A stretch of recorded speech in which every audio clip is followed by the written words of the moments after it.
Hey Manual Therapy friends, it's David here from El Paso Manual Physical Therapy. I'm gonna bring you today the Manual Therapy Thursday. We're gonna do a long axis hip distraction, and there's multiple reasons for doing the hip distraction. Of course, you might affect the hip. You might be looking to increase proprioception, increase joint mobility, just put space within the joint.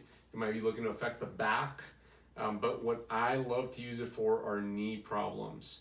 So what I'm going to do here is just go through the technique for how I set it up, and then I'll execute it as well.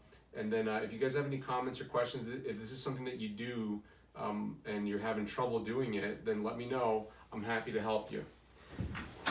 So what I like to do, of course, go over the position of the hip. You're supposed to be in the open pack position, so a little bit of external rotation, a little bit of flexion and abduction. Now, that's a great place to start, and if you're going to do this technique, then you definitely want to start there. But what I found is that when I hold patients in some flexion, they like to help inadvertently. They just kind of hold their leg up, and then those quads and hip flexors will start to kick in.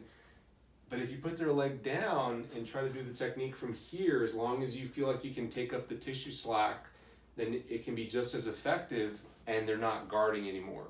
So you might try doing the technique from down here, where you just pull like that. Now, what you're looking to feel here is, what I like to do, let me back up. What I like to do is feel how the hip gives right here, because some people are very flexible in their hips, and just barely loading the tissues up, I'm leaning my body away from her leg here. You might already feel the joint wanting to clunk, wanting to separate. So you don't need to go into a big aggressive pull to get the manipulation done. You just need to do a little baby pull. And if it clunks already, then you're done. You've done the technique, and you don't need to be aggressive about it. If you are being aggressive with somebody who's very hypermobile in their hip joint, they're not gonna like it. They're gonna start getting strains in their hip.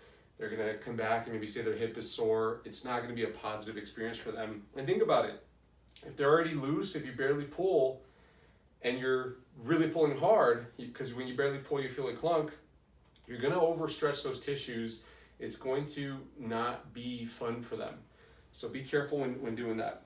Now with Monica here, I did not feel that kind of hyper mobility, so I'm going to do a little more aggressive pull and see if we can get a more appropriate technique here. So just relax there as best as you can.